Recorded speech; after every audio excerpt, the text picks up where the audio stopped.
There we go. No.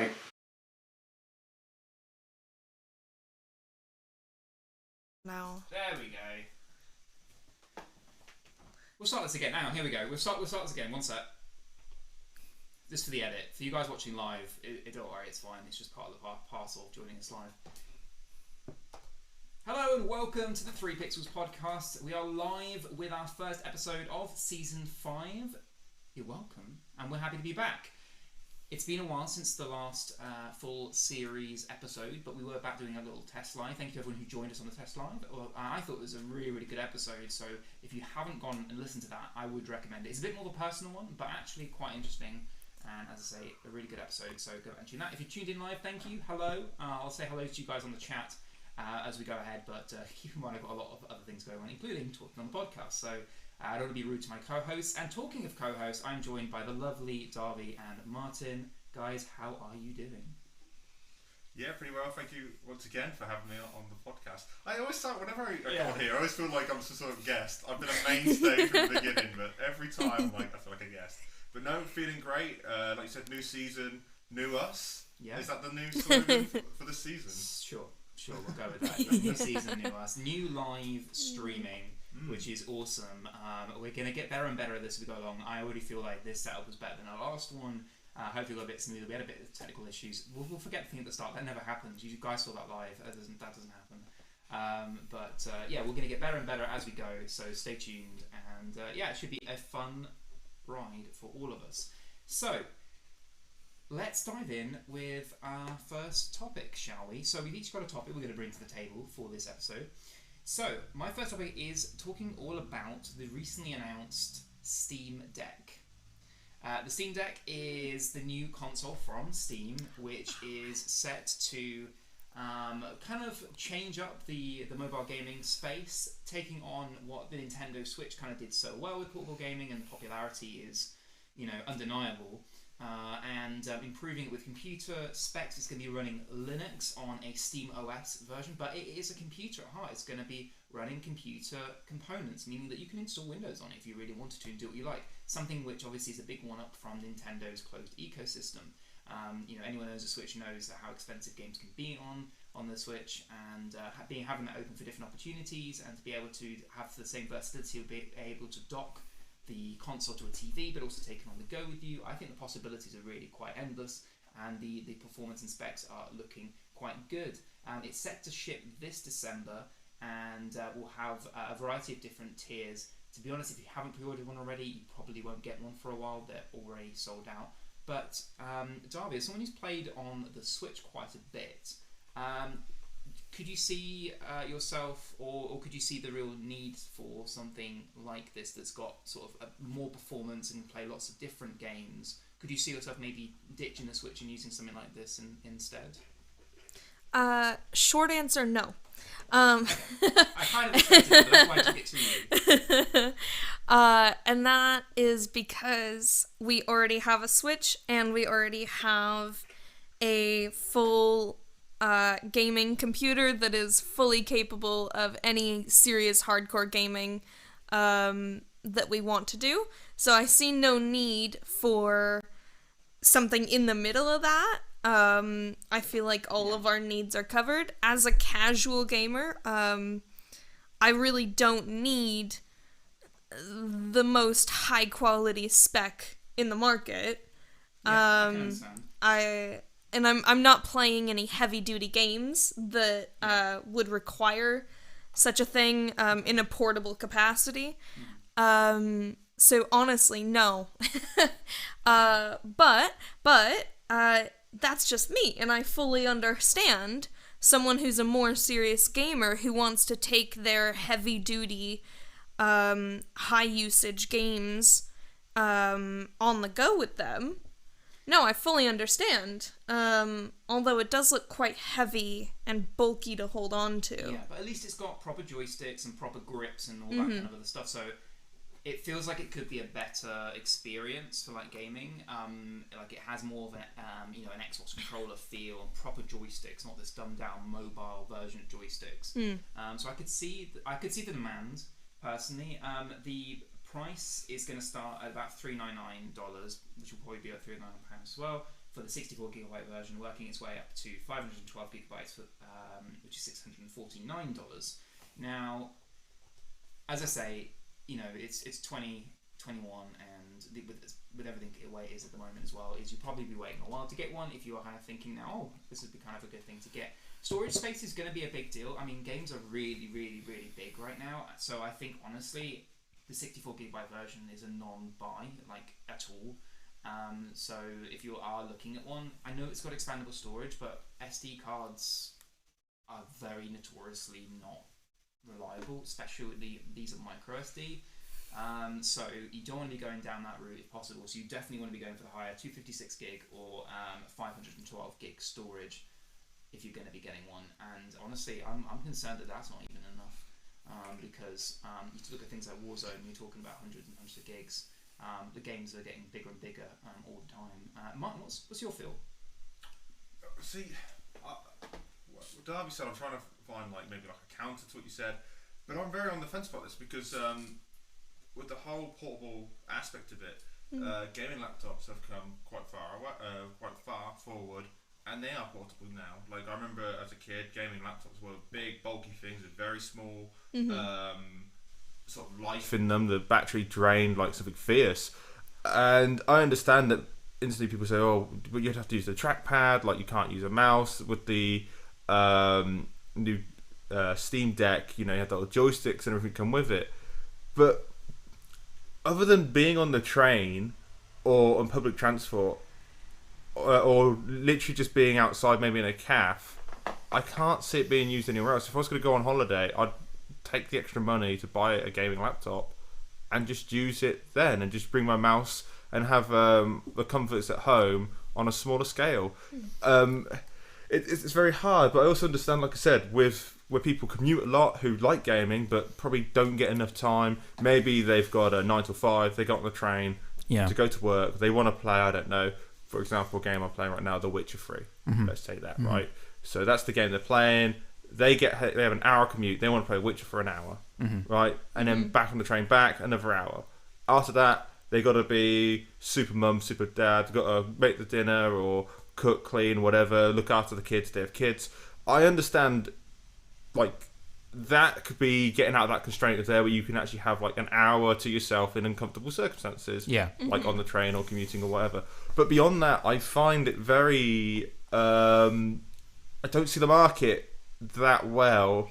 It reminds me of, was it Amazon or Stadia? It's sort of it came, and then that was different though. That's live streaming games. Yeah, but even so, I find it's one of those things that I think we hear people go, oh yeah, in 5 years down the road, we're like, oh yeah, do you remember that Steam Deck thing that came out? And people go, no.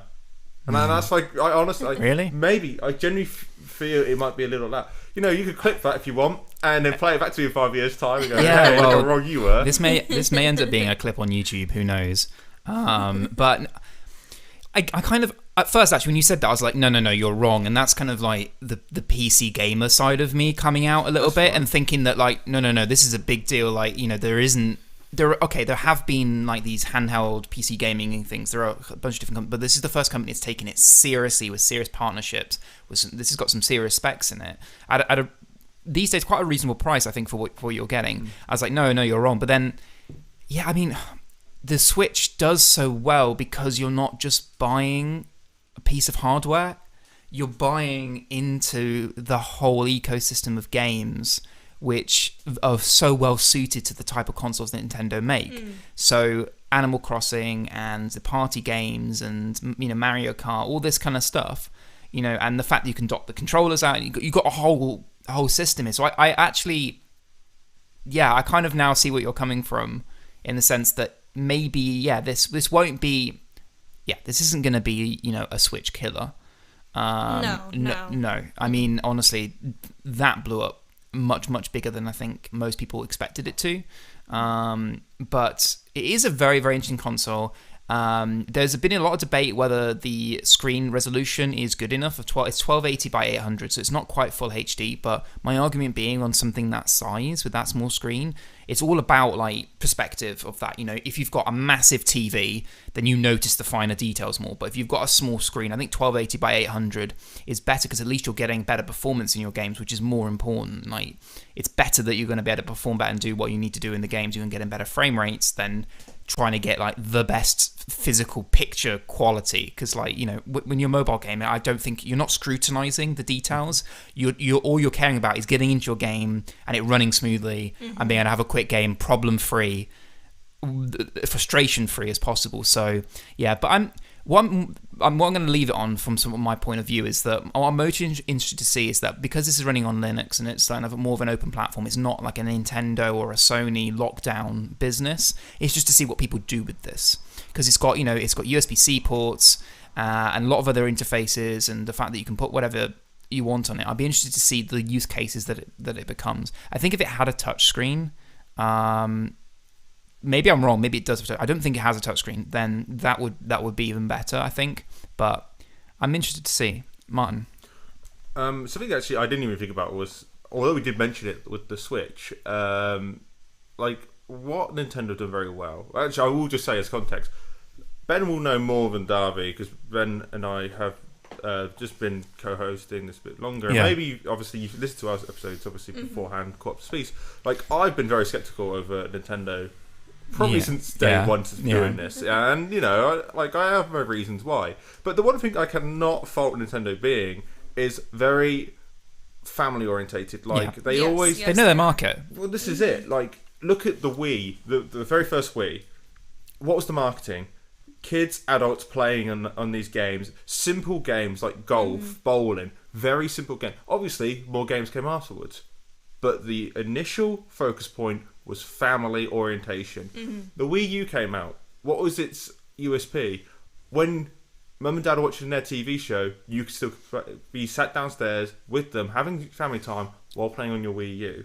With the Switch, what was it? It was a combination of both. It was almost saying, look, you can have two consoles at once. Check this out. It was an amalgamation of all of their marketing to that point. Very, very clever.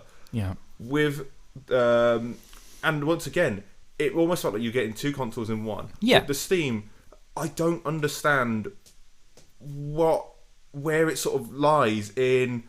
If you want a console, you're going to get the new Xbox, the PS5. Yeah. If you're a hardcore PC gamer, you would probably get a gaming laptop, or if you're really a fanatical, you probably would take your PC with you. If it's like, in the vicinity of your country, you're not flying over abroad. That is, obviously. It's very hard to go, well, what are you targeting and who's really going to buy it? No one's going to buy this as a main console. No one's going to say, I bought this so I don't have to buy these other things. You would buy those top tier stuff, so your Switch, your PlayStations, your Xboxes, and then you go down to, this to me sits in that DS. Do you remember the old DS, like Game Boy Advance sort of things? It's sort of like, I hate to say it, but like a B tier sort of thing. And I know that sounds really horrible, but that's instantly where I go, that is not a main thing you'll have. That is not something that you're going to go to your friends and say, hey, let's go play on that Steam Deck. No, it'd be like, hey, let's play on let's make a LAN party. Hey, let's go on the PlayStation. Hey, let's go on the Wii U. I don't know. If you're still playing that. Look, I can see your argument to a certain degree. I do think that one of the key markets are people who do travel a lot, because gaming laptops are heavy most of the time, and cumbersome, and lap trays suck. So on trains and planes and all this, they suck, and you need one of those to put the computer on. And if there are any like decent enough, then they're kind of so close to you can't do anything. It's literally like down here, like right here, and you're like it's no good, because at least you can have a comfortable grip, hand position, and you can play it. And then you can even, like, you're sat waiting for your train or your plane, you can be playing it and literally keep holding it, walk on to wherever you're going, and then just keep playing it, And I think having that flexibility to be able to just keep going, and probably for longer than you'll get out of a laptop, because gaming laptops kind of suck in battery department as well. Just because of the nature of it. So I think if you're on the road a lot, I could picture me when I was like traveling a lot with work, staying in lots of different hotels, going on lots of different trains and stuff. I could see that being a really interesting proposition, which is kind of what kind of enticed me about the Switch at the time. Was like, I actually don't game anymore because I'm traveling so much and I can't take the console with me, or like, you know, or whatever, and you know, and I don't want to buy a super expensive game laptop, because game laptops can get quite expensive. You know, I could get something that was relatively affordable that I could still play some games on. So there's definitely a market. I mean, it's already you know, pre-orders are already going crazy, so it's gonna do well for Steam, that's for sure. But yeah, I can agree that there's more of a niche market than the main consoles. Darby, do you have anything else to add? Yeah. I was just thinking, like, I think ultimately, it will be a competitor for the Nintendo Switch, but I don't think it's going to unseat the Switch from its throne. And I also think that we have to remember, like, part of the Switch's huge success. I mean, it was popular before, but then first lockdown, March 2020, what happened? Everybody and their mom wanted one. Yeah. To the point where people were buying them and then reselling them for that's way the story beyond what they were worth. The story of 2020 and 2021. Exactly. And so all of that, and then the hype that came from that, ultimately led to, like, Switches being so popular, and now they're everywhere, you know? And so I feel like Nintendo got quite, in a way, got quite lucky with that whole scenario that lockdown gave them. And that doesn't happen to every console, thank goodness. Hopefully nothing like that will happen to the Steam Deck. Yeah. But I think for that reason alone, honestly, the Steam Deck has an appeal and it has a market, although it's kind of niche, but I don't think it's ever going to outpace or outdo the Switch. There's no way. No way. No way. Okay. So I'm being clipped and you're being clipped. This is going very well here, you know? Yeah, and I think that, I get it, and it's a nice way. It's kind of a nice way to summarize it. And I think, look, any competition's good, right? So the fact that this here, I welcome it, and I think that it's bringing new innovation, and will hopefully be, you know, a good look for Nintendo to go what they're going to do next with the Switch. Whether there's going to be a Switch 2, I predict there probably will be. They've just released their updated version of the Switch, which they could have done more with, but you know, we'll gloss over that. And you know, it's good to see. And look, all of this is a win for the gamers, right? The more opportunities it gives to gamers to be able to play the games that they want to play, where they want to play them, and gives them more flexibility and opportunity, especially at the moment when, you know, Martin can speak on this. It's hard to get your perfect PC build right now. It's hard to get your perfect gaming experience. Everyone's making do. So the more opportunities that it puts out there for people to make a decision on and to be able to get to be able to play their own games that they want to play, then we're all winning here, you know. So I think that's the most important things, is that whether you buy a PlayStation, an Xbox, a Switch, a PC, you're winning. Like you get to play the games that you want to play with your friends, or wherever you want to play them. And that's what people forget at the end of the day, is that, like, it doesn't matter about what you play on. The fact is that you're, you know, doing something that you enjoy, and that's important. So if you buy a Steam Deck, right on. Yeah, as long, like you said, as long as you're having fun. And I think that is sort of lost in time. Absolutely. And actually, that's a really good way of summing up, actually. There are times where, even myself, I think, yeah, you should probably think more of the aspect of the fun of things. Yeah. And that's just it. I think with this whole lockdown, I think that's the first we really need. A bit of fun, a bit of laugh, and make sure everyone's okay. I think that's the most thing we can come away from this whole pandemic, to say, like, maybe we should appreciate more the good times that are around us. And, you know, even though they are few and far between, let's just enjoy them for that brief moment. Yeah, absolutely. All right.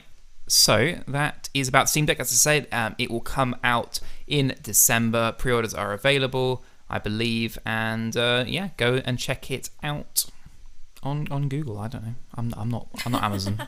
Don't come to me. Don't come to me. I'm not Jeff Bezos. Anyway, in the realm of gaming, we will head over to Martin for his topic. Okay, thank you. Surprise topic. We don't really know what it's all about. So Martin, tell us what it's all about.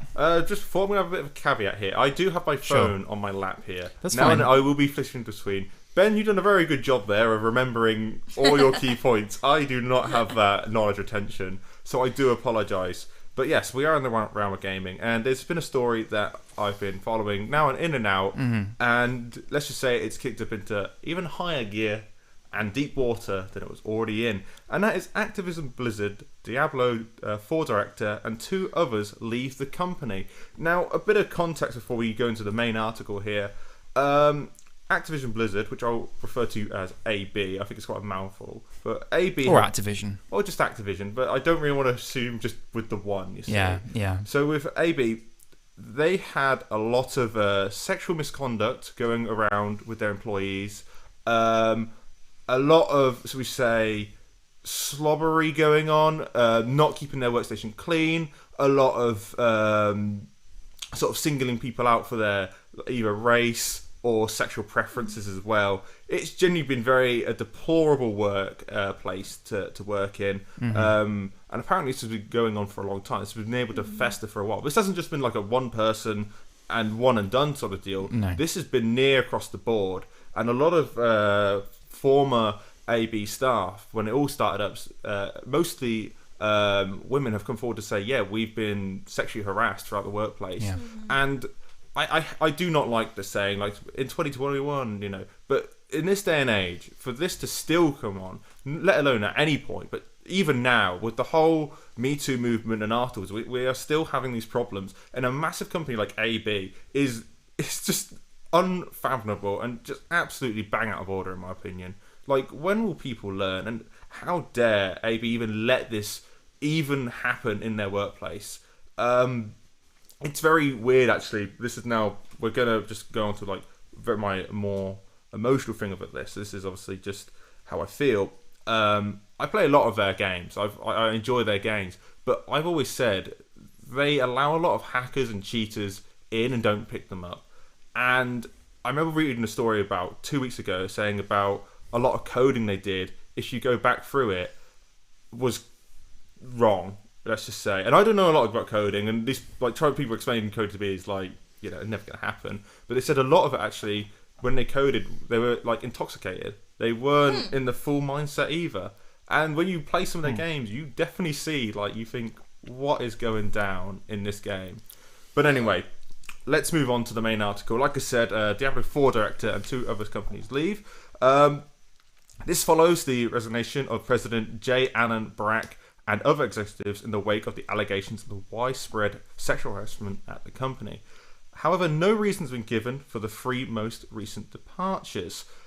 But I think it's, if they have not been enacting any of this, and obviously this is just projecting now, I think they're just jumping on a sinking ship. Yeah. And it's how to distance yourself for something that is very rotten. And that's what it is. Absolutely. It is rotten. Absolutely. If something stinks that bad, there's a lot of rotting And going on. I don't know where to really take this too far, because the honest answer is that this is just unacceptable. I'm not, like I said, we don't know why these people have. They may have been to do it, they may not. Yeah. But I'm not going to say they have or have not, because that's not my place. Time will tell. Absolutely. Or be found out. Yeah, I mean, the thing is that jumping ship is all great and all, and like trying to get out, but like you're not actually going to run away from the problem. It will catch up with you. That's the thing with all this stuff, especially when you're talking about such a high-profile company and now such a high-profile thing. It's a good life lesson in general. Like if you run away from crap, it will catch up with you. Like it will come around to you at some point. And yeah, I mean, I'd like to say I'm surprised. Gaming has had a stench for a while. A lot of gaming developing companies. This is not news. I know there's been a lot of whistleblowers in lots of different games. I mean, if you go back to Bondi, the guys that created LA Noire, there was that whole thing collapsed around just how bad of a company they were, and just the practices going on there and stuff. You know, a lot of women speaking out and a lot of talk of like, you know, aggressive tactics used to get crunch time done, you know, to get things done to deadline and stuff like this. You know, people not being able to go home to their families and all this kind of stuff. It's just become the norm and accepted, and it is disgusting. You know, we're talking about an industry now that, you know, is as big as movies. You know, you got people at Activision and Rockstar and all these making so much money and producing games that are worth, as I say, as much as blockbuster movies are. And, you know, we call out and try, you know, the movie industry isn't perfect either, but we try and call out and make better than this. But we should be doing the same in the gaming industry as well, because it's just not good enough. And it saddens me every time we see it, because it really brings a bad rep to all this. And yeah, I don't know what is going to fix this. It's going to take a long, long time to fix this, but something needs to be gutted in Activision from quite far down and just rebuilt, like, because otherwise you're not really going to get rid of the problem. You're gonna mask it, and that's my fear. Darby, what do you think? Well, when I first read about this, excuse me for not knowing his name, one of the lead developers of World of Warcraft, which is owned by Blizzard, Activision Blizzard. I remember reading his tweet, and he was saying, this is just awful all around, because it's horrible for the victims, and it's also horrible for the gamers themselves who are buying the products from Activision Blizzard, because while they're running around putting out all these fires and figuring out how to go forward and doing all this stuff, and there's such high turnover, they're not spending that time and energy Doing what they're supposed to be doing. Exactly. On their jobs, Yeah. which is to produce a high quality gaming experience for their customers. Yeah. So I just remember reading that and thinking, like, yeah, this, if I still played World of Warcraft, which I played very briefly when I was a child, and yeah, it's been going on that long.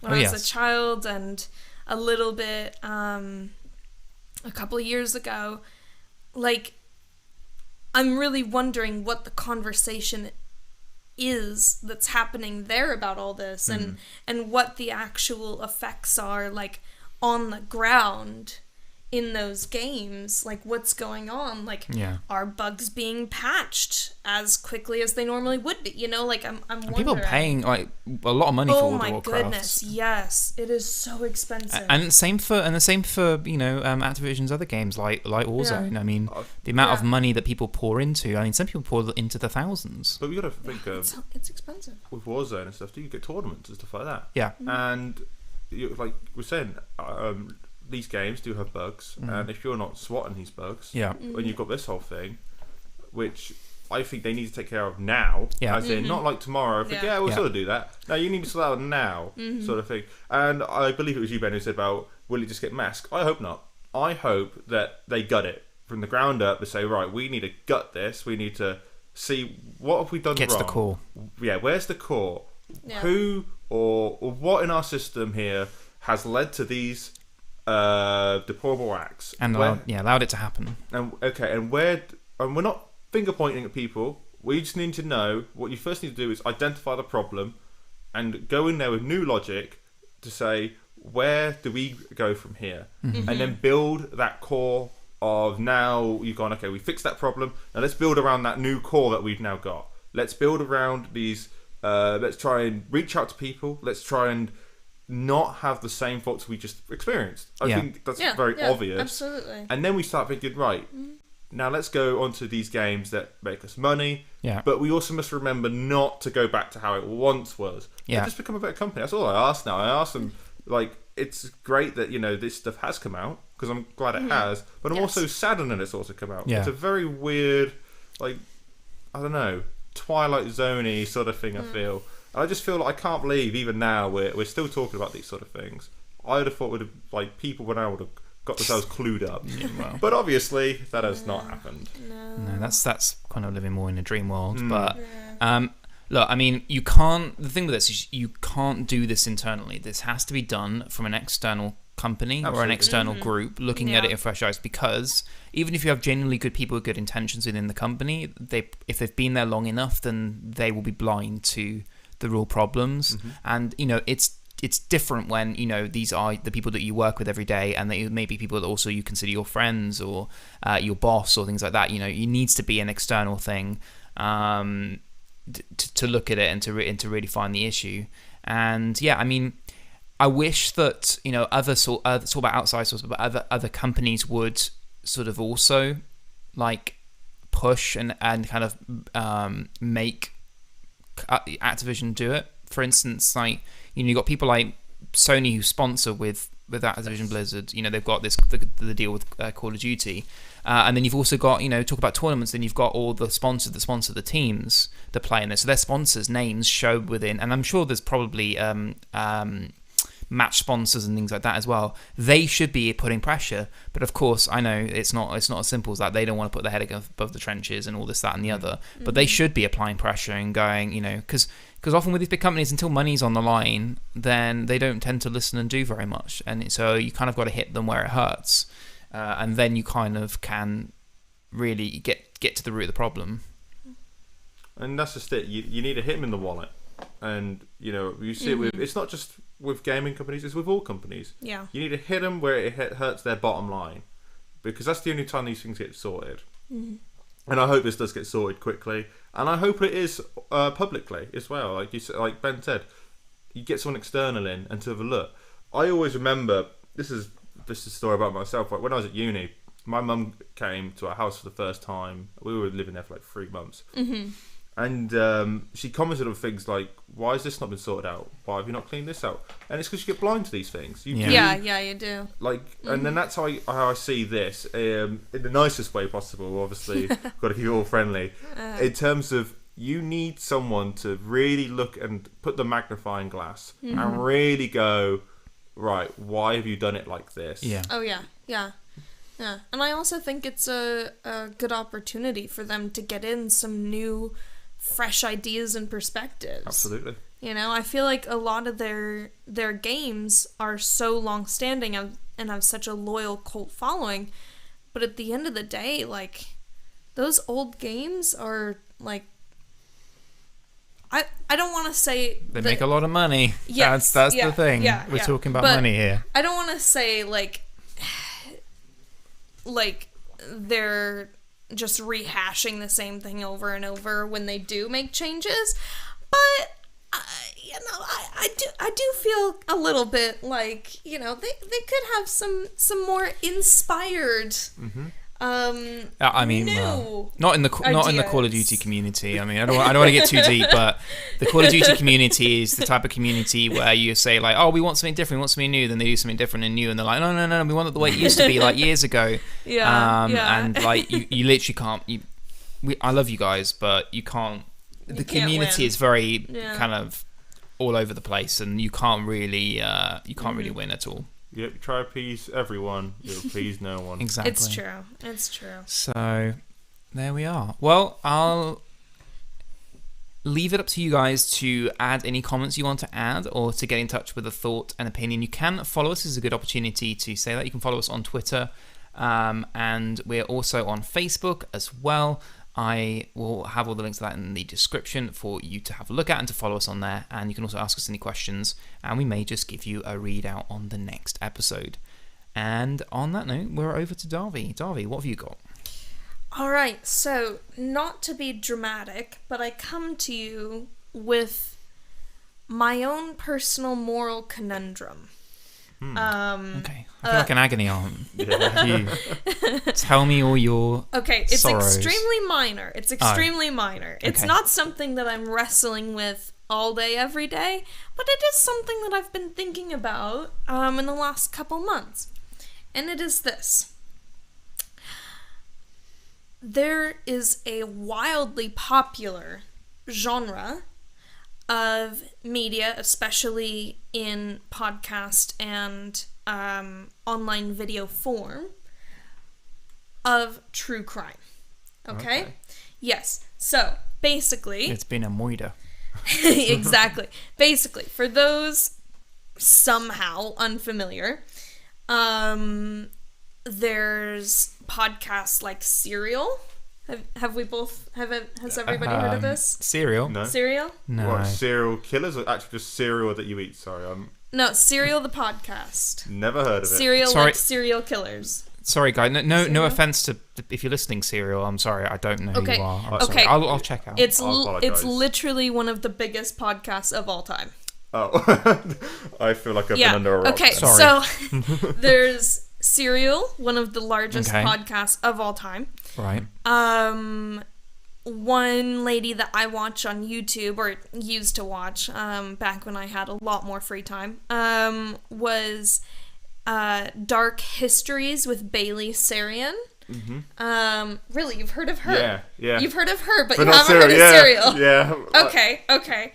But there are countless more creators like this, both in podcast and videos, and I'm sure many more forms. And they are wildly popular. Okay. It's also interesting to note that a lot of these creators are actually women. Great. Yeah, and also a lot of the consumers of this media are women. And I'll come back to that later on. Okay, so just to give you a statistic on Serial, the podcast, which has dominated the world, but you've never heard of. Nope. As of September 2018, almost 3 years ago, episodes of seasons 1 and 2 of the Serial podcast have been downloaded over 340 million times, establishing an ongoing podcast world record. Wow. I feel even more stupid now. Genuinely. I cannot believe that neither of you have heard of this. Anyway, so basically, Serial in particular is actually done by an investigative reporter. So she has gone into this case. Each season is a different case. Carry on. Okay there. Yeah, carry on. We're boring you over there, Ben. I'm reading the chat. Okay. So yeah, each season is like a different case, kind of. The third season deviates a little bit from that format, but the first season is definitely the most famous storyline. All about Adnan Syed, I believe. It's been a couple of years since I listened to this, but I believe his name is Adnan Syed. But the reporter on this is Sarah Koenig, and she's actually kind of unique in this genre that she is an investigative reporter. Most of the creators on this are not investigating by themselves. They're people like us who do some kind of research based on what other people have already found, and then present it to their audience. Yeah. And a lot of these people are just amateur hobbyists. Like, these are not like Right. qualified reporters or anything. These are just, regular people like Bailey Sarian. So here's my thing, okay?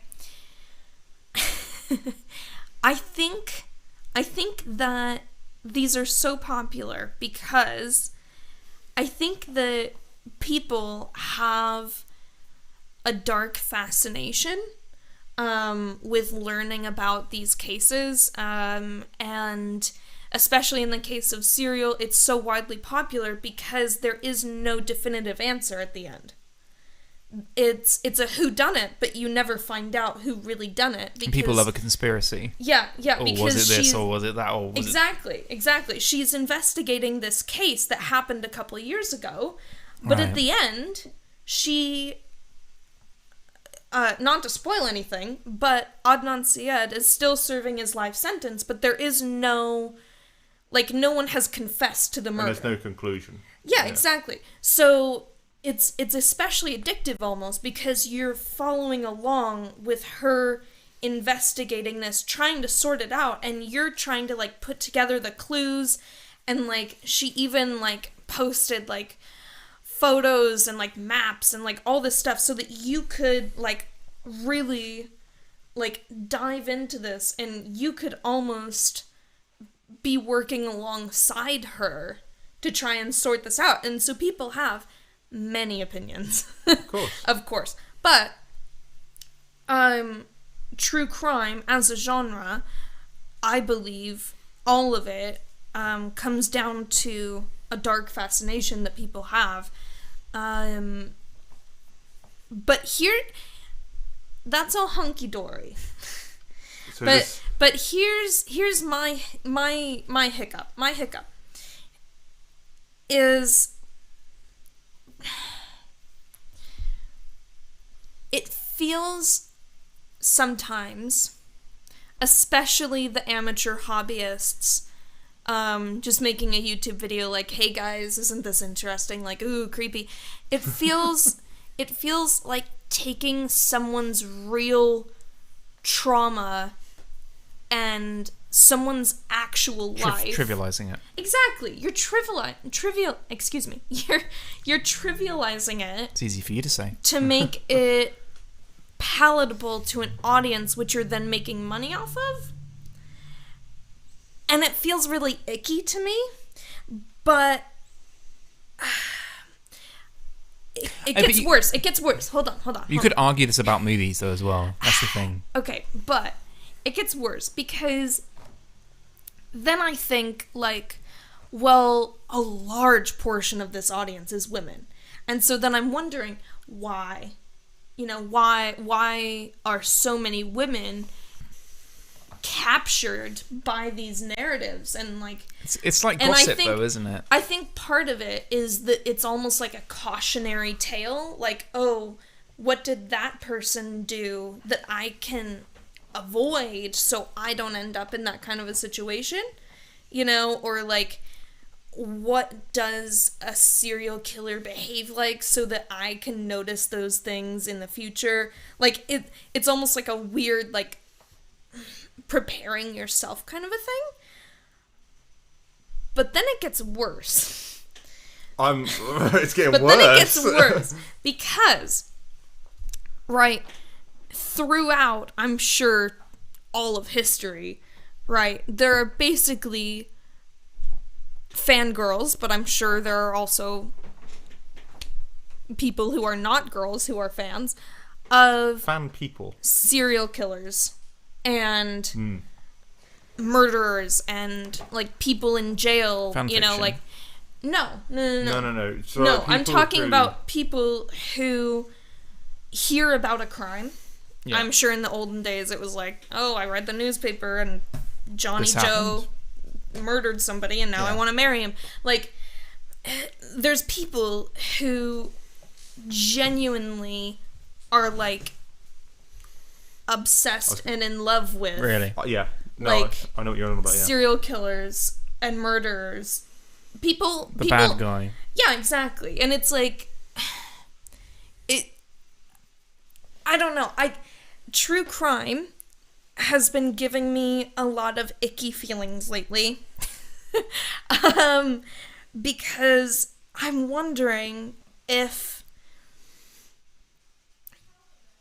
people's intentions are any good. I'm wondering if this is respectful to family members of victims. I'm wondering if this is something that people should be making money off of talking about. I'm wondering if this is something that I should be consuming, because, you know, it's like kind of scary, and like, you know, like. But you also by watching, you're contributing to. Well, yeah, exactly. That like to that pot, especially when you come to earnings. Yeah, exactly. But then I'm wondering, like, okay, does the responsibility lie on the consumer or the creator, and like how much? Because I do believe part responsibility lies on each person, but like how much? Mm-hmm. You know. And then I think, well, you know what? Just chill out. Okay, so there's a lot to pack there. Yes, yeah, So- yeah. I'm sorry. I'm gonna sort of talk about first, like, about these stories. People love stories. What if true? Not. People love storylines. Like, I'm a massive fan of wrestling. I don't watch wrestling for wrestling. If I did that, I'd watch UFC. Yeah, It's the storylines that I like. Yeah. And in terms of crime and drama, I always go back to look at like old fables from like things like Brothers Grimm and stuff. Big Bad Wolf. Yeah. You know, there's more behind that. There's obviously, I obviously can't talk too much about it, but like The Princess and the Frog. That's about, should we say, relationship areas, shall we say. There are stories to warn young children and young adults, and with these sort of crime dramas, it taps into that. When you're young, you get told these stories about like say James the Giant Peach, why not? You know, like there's always like a moral story at the end of like, hey, you should watch out for this, hey, this and that. These are more of the like the next stage up, like, hey, these are some signs you should probably watch out for when you're out in the world. And why do I think women more consume this? And then I'll say why I think women are more involved in this. It's because statistically, women are attacked on streets and stuff like that. Women are more targeted in areas, especially in the UK. I can't comment across the world. I do not know. You know, my knowledge is very limited to here. And I think, again, women subconsciously tap into that.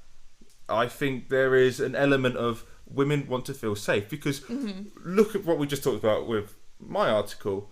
There are still areas where, again, predominantly women are still not safe in workplace or out in the public. And I think there's a bit of comfort. I like air crash investigation. I hate flying, but I do have comfort in, if I was in a plane and it crashed, hey, people would learn from that accident.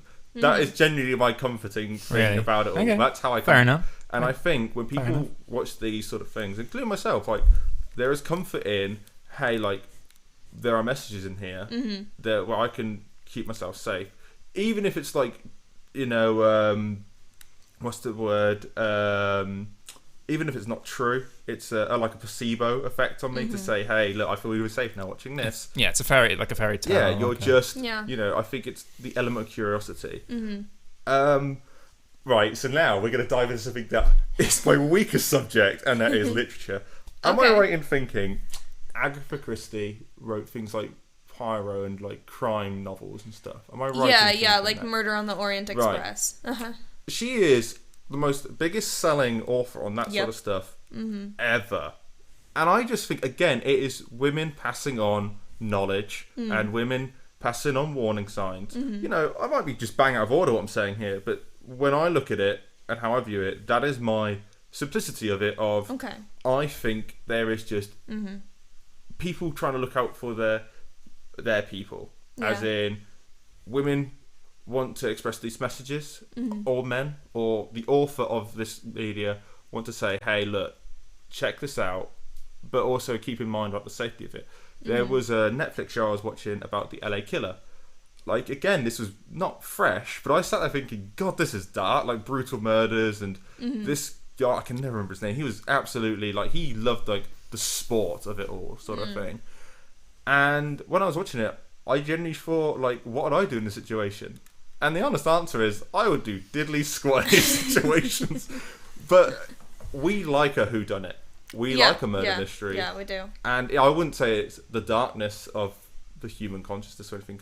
It's because throughout human history, we've always had some sort of threat of the unknown. And that is what I think murder mysteries are. It's always an unknown and let's go piece by piece.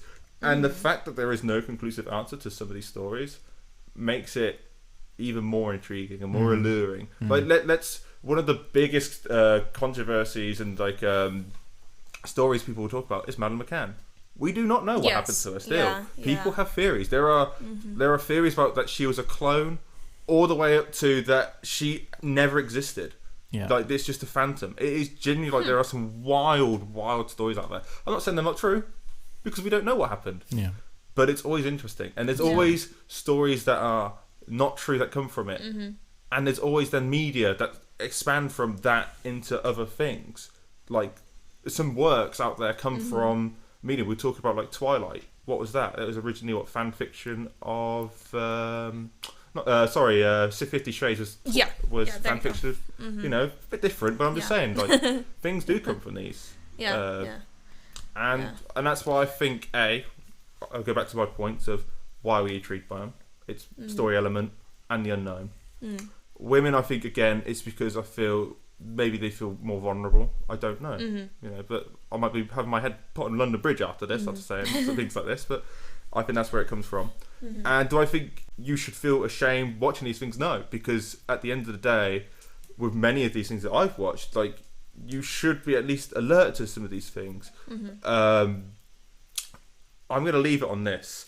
Someone who I used to work with, he used to drive ambulances, do like car things, and one of them he actually led to me in I can't remember, we called like someone who like looks after jail cells and stuff, and he would organise meetings, and there was I believe it was the Moors killer was in jail at this point, and the guy who like watches over him said, he is the most requested person for like students to come question, because they want to know why he did it and things like that. Like, why do when you think about it, why are we so intrigued by crazy men or women who committed deplorable acts?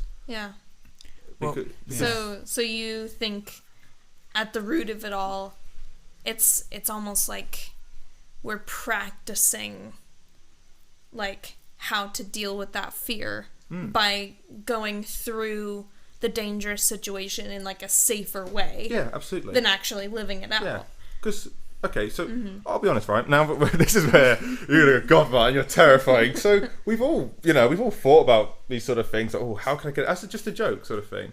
Like, why is there games out there like Friday the 13th game where you play as a survivor being chased down by an axe wielding maniac? In real life, would you really want to have you chased in the forest by an unkillable force who's going to chop your head off? No, you wouldn't want to do that. That is a horrible nightmare. But someone has lived that at some point through human history. It's true. That is true. Are we going to say, you can't make games about that because it happened 50 years ago? You can't profit on someone's story. Well, no, that's where a lot of media comes from.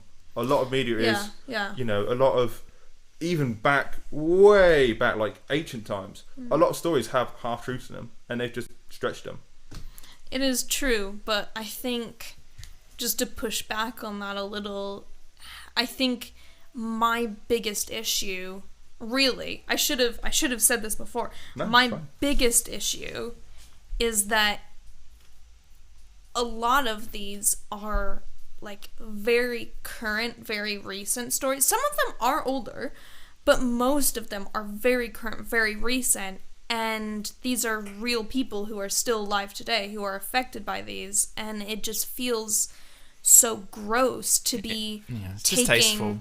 Yeah, to be taking someone's real traumatic or like the real cause of their death, and then to just be talking about it like anything else. Like and subscribe and... Yeah, exactly. And the fact is that, the victims' families that are still dealing with this are now dealing with these huge hordes of true crime fans coming to them and reaching out to them and like trying to like interact with them, or like even like sending them like threatening stuff, you know, because the fans have been hearing about their relative's story. Right. And I think my biggest issue is that these true crime podcasts and videos and et cetera, at the end of the day, they're not just being consumed by the average person. It does come back round to the actual people in the case and the people surrounding those people, you know, and I can't get behind it. Okay. You know, I believe I remember back when I actually listened to Serial a couple years ago, I believe I remember that the victim's family really had issues with the podcast because they did not ask for all this fame and attention to be brought onto their daughter who was murdered, you know, and they did not ask for all this. The reporter kind of took it upon herself to present this to the world, and suddenly it's shown a massive light on it that it never would have normally seen. Mm-hmm. And so then, you know, like how would you even deal with the fact that your daughter's name is now a household name because she was brutally murdered in a forest, you know, and now all these people are coming to you and like questioning you about it and like sending you messages about like, oh, maybe you did it, you know, like, oh, I did it. Yes, you, Martin, you did it. But like, it's just like, I struggle. It's the same for the news reporting though as well, as you know, the news reporting on these things and stuff does bring a lot of attention to it. And the only thing I was going to say is that, adding on to what Martin kind of said in a way, is that we're quite social beings, and we seem to also have a kind of majority of us kind of have a desire to see others' misfortune. Like it's like it's the car crash that everyone stops to watch. You know what I mean? Yeah. Like you just can't help but look. It's the dramas that seem to be massive on TV and soap operas. People seem to get some sort of enjoyment out of other people's misfortune, unfortunately.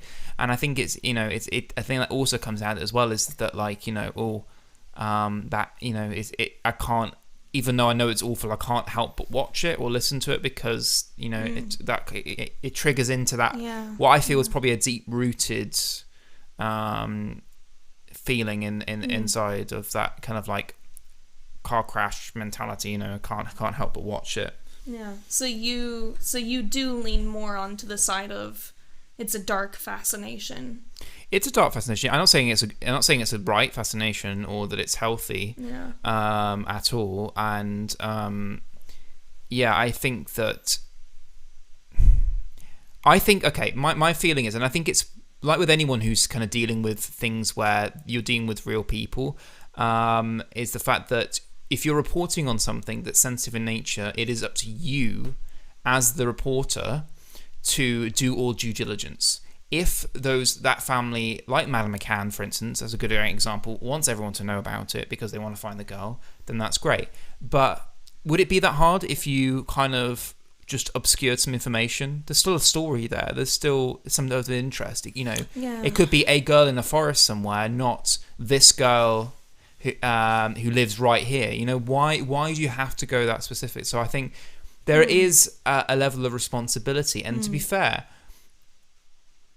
YouTube does try and clamp down on it with the privacy thing. If you've got information about people in your video and someone makes a report that because of a lot of the data laws and things like this, is that technically those videos could be taken down because they've got information that someone didn't say is up there. But often with these things, by that point, it's everywhere, and then you can't. It's on the internet, and that's it for good. But yeah, I do think that there's I make the content, like obviously like there's an interest there, but you don't have to tell everyone all the details. There's a level of responsibility there. So let's go back to something else you said, and it links in well, because Ben's core there was responsibility. These people who hassle, should we say, because it is hassling these members' family. Yeah, who, yeah. They need to take the responsibility of, hey, you know what?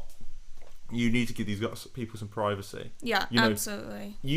And I think the problem is, and this comes to the YouTube world as well, people who watch this sort of content feel like they know these people. You do not know these people. Yeah. You know? And that's the key thing here.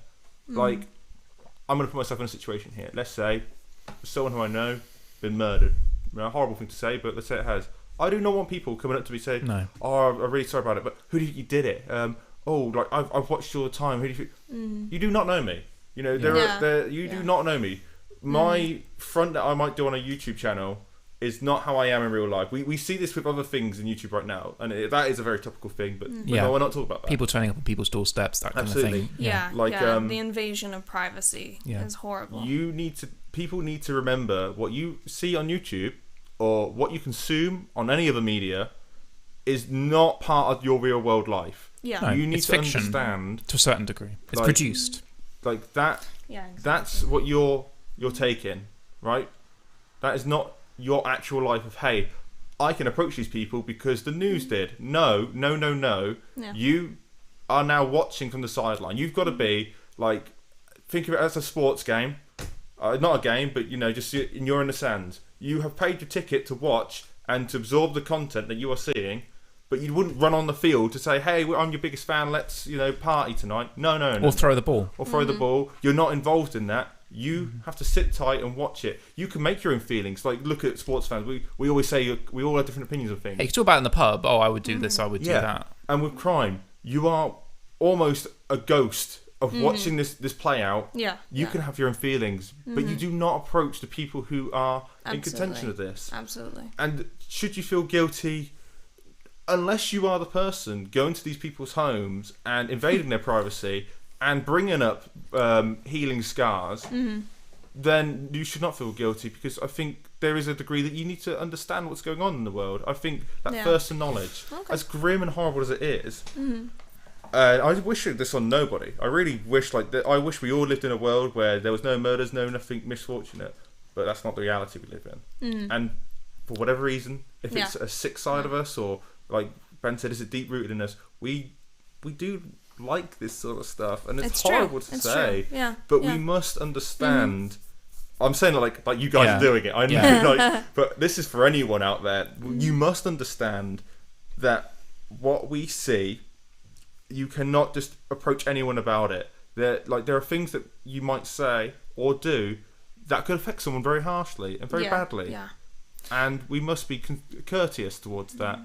And unless that person brings it up and says, hey, like, you might see in the news that my such and such has happened, and then you can talk about it. But again, you have to be respectful about it. You can't go, oh yeah, I saw that and I think you did it. No, you got to be like, courteous to them. Yeah. Well, speaking of the effects of this, I think possibly even the absolute worst thing to come out of true crime media, beyond the trivialization, even beyond the like constant attention and unwanted like attention that victims' families get, I think the very worst part is that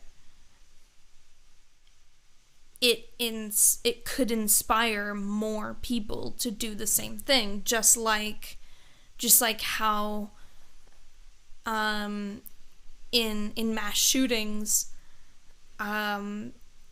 seeing all these mass shooters getting all this attention in the media inspires more people to do the same thing. That's why there's been a recent movement to not even say the shooter's name anymore.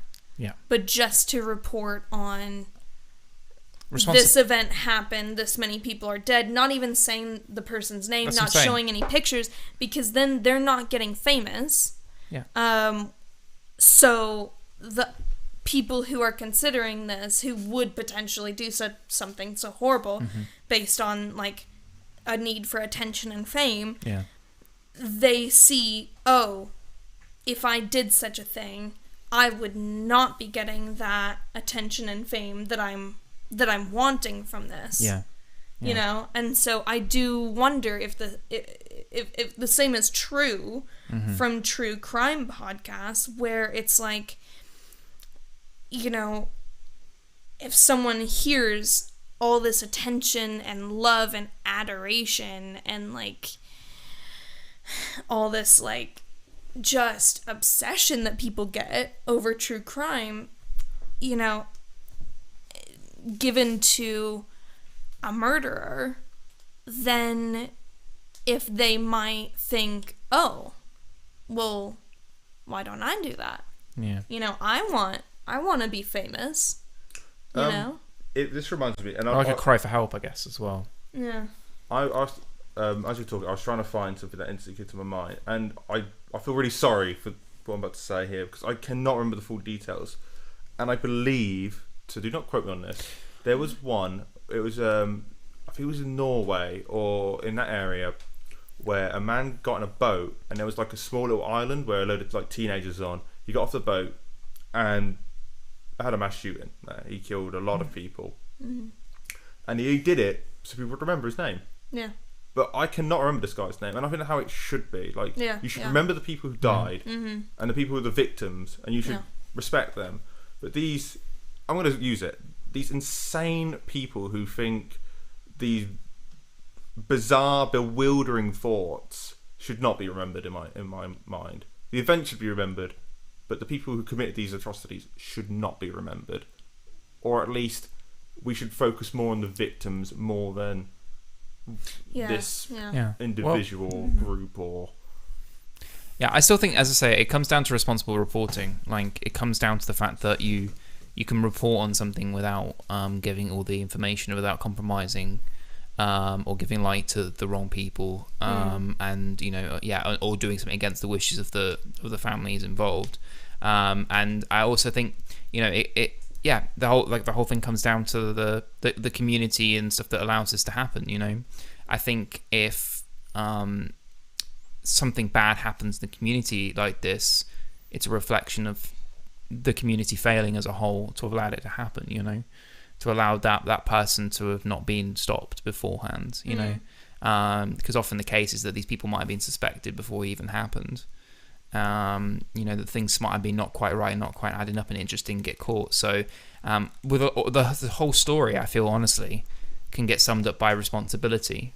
Everyone has their part to play, and it's easy to point fingers, but everyone has their bit. You know, it starts from, as I say, the reporters and the news breaking out, but then it continues into what Martin's saying about how people share it and the respect people have for the people involved, and where's pushing it too far and where's just an interesting thing to talk about and a case study to take forward to the future. Like there's a line in all of it. Yeah. And I think if more people respected where their line is in the whole thing, then the world would be a bit of a better place. Yeah. Which leads directly into the final, penultimate question.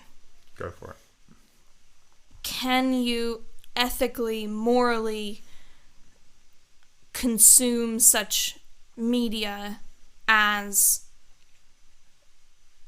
Bailey Sarian and her Dark Histories and Serial and other true crime, knowing that the popularity and the attention can have adverse effects even if you're not, going knocking on people's doors like a weirdo? Can you do that whether your intention is you're fascinated by it or you are trying to arm yourself with information? No matter what your intention is, or actually maybe is it dependent on your intention? I don't know. But can you ethically consume such media? Do you mind if I go first? Go. I think you can consume it ethically, but like the running theme of actually most of the topics has been responsibility, and are you accountable? You know, can you be accountable for what you're saying, and can you and people who consume it, can you be responsible with this media? I have no issue with people talking about these situations. My issue would come down to spreading false claims and accusations. That is where you have to draw the line. Maybe, I think the problem is as well, because YouTube relatively is still a young platform. When you really think about it, it's not been around for ages like the BBC sort of thing, and people are consuming more media through the BBC, through YouTube and online platforms like Twitter.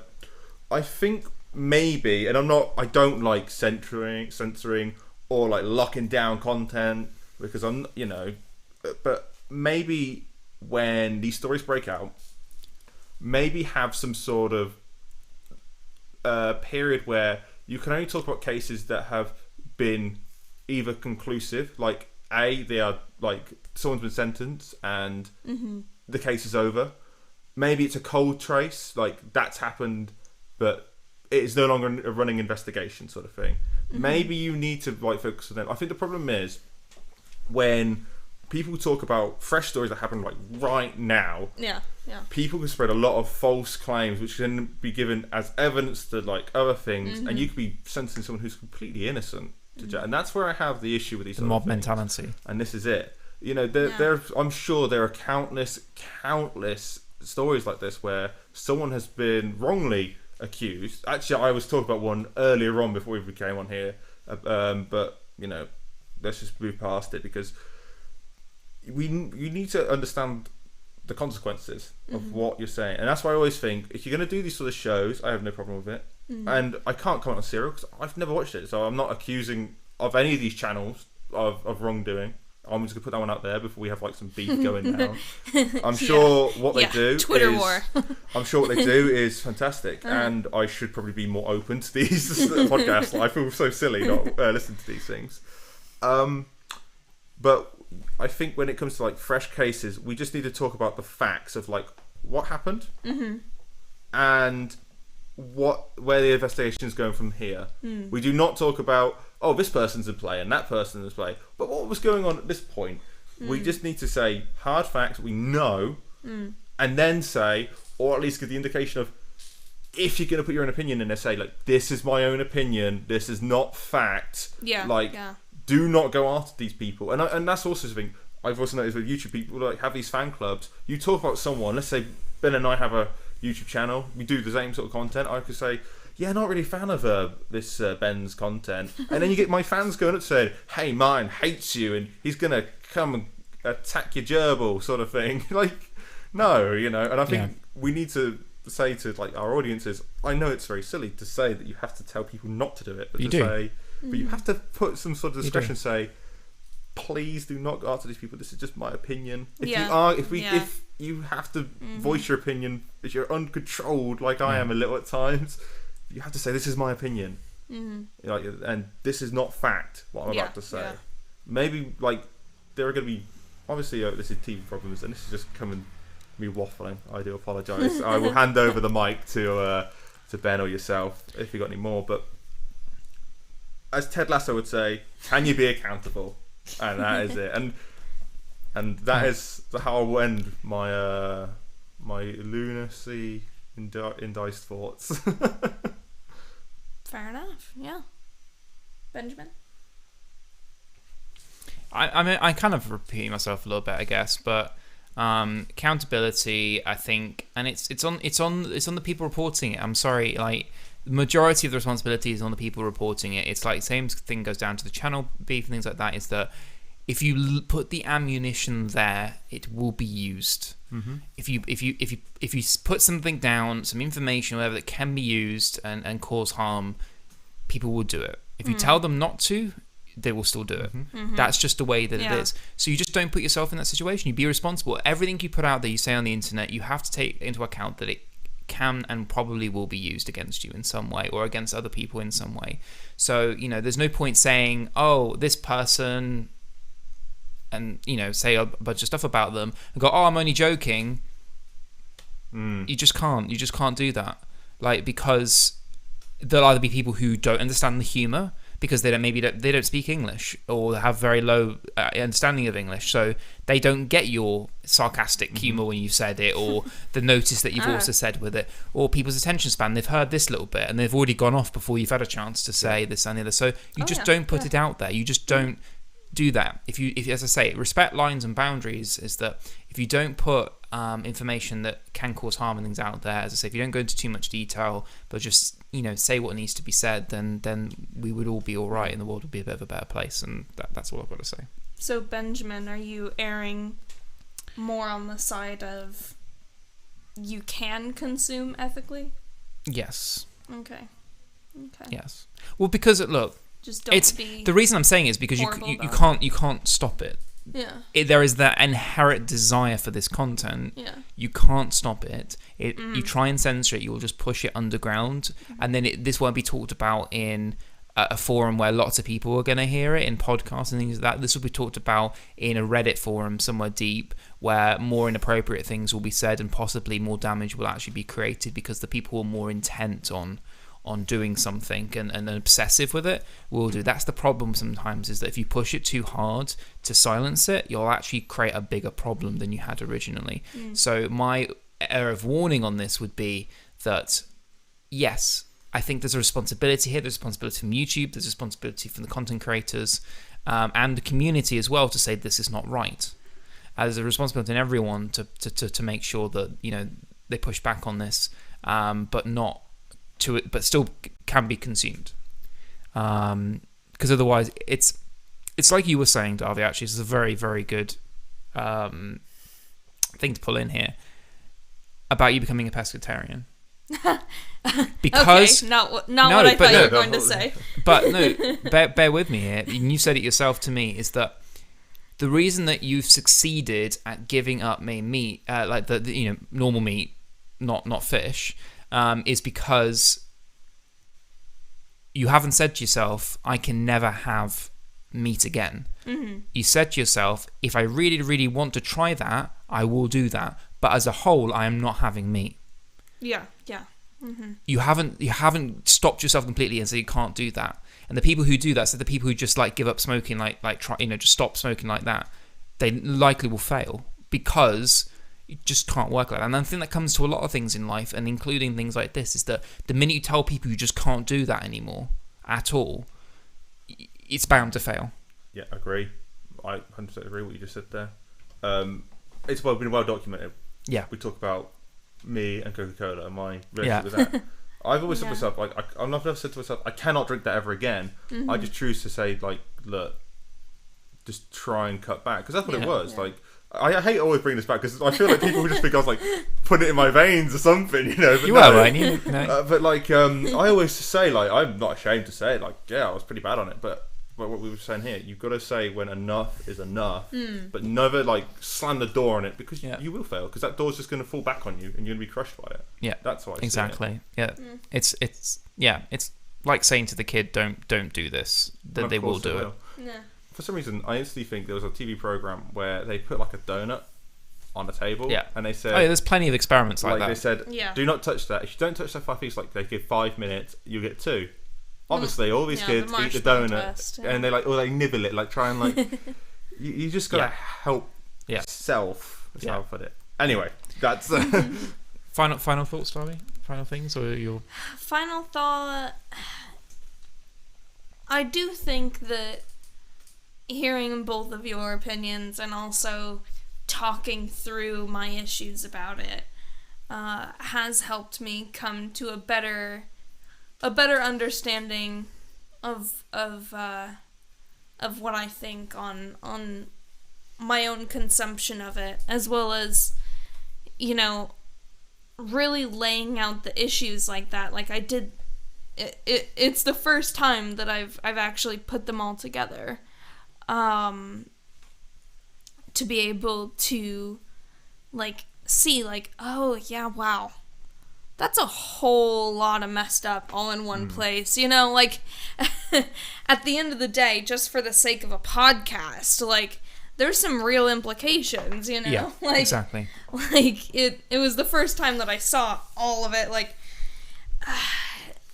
I will say, first of all, disclaimer, you know, as I mentioned way back when I first introduced this topic, I did a lot more true crime consumption back when I had a lot more free time before I had found a job.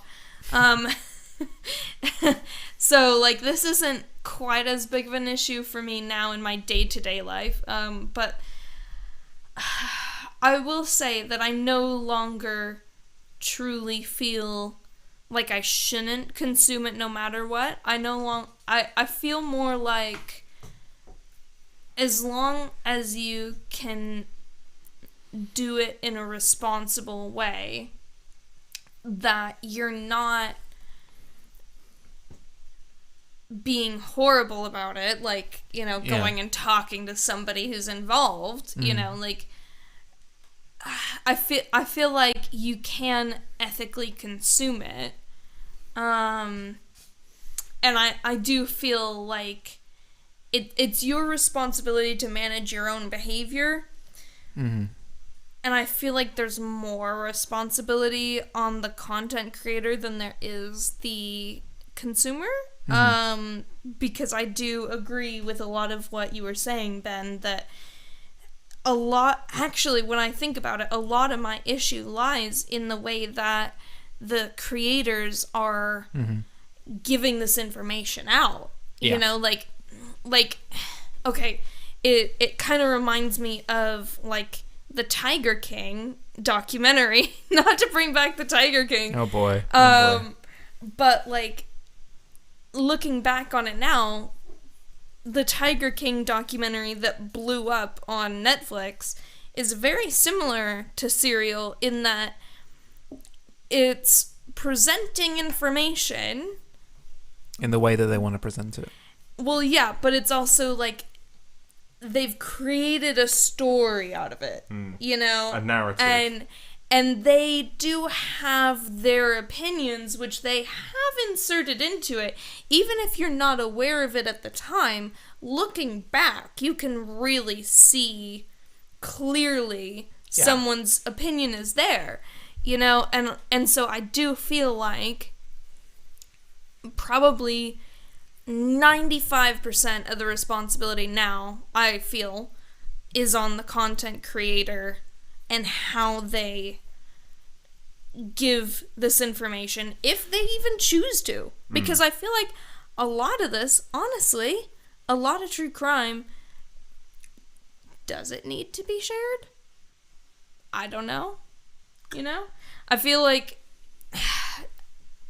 you know, there are some landmark cases, like serial killers that you, like, hear about, you know, like Ted Bundy, you know, like the Zodiac Killer, you know, like, there are some cases that you almost have to know about just because they're so popular, so in order to have conversations with other people, you know, things are referenced, you know, so I feel like in that way, like, there are some that actually should be accessible in the information about the case. For sure.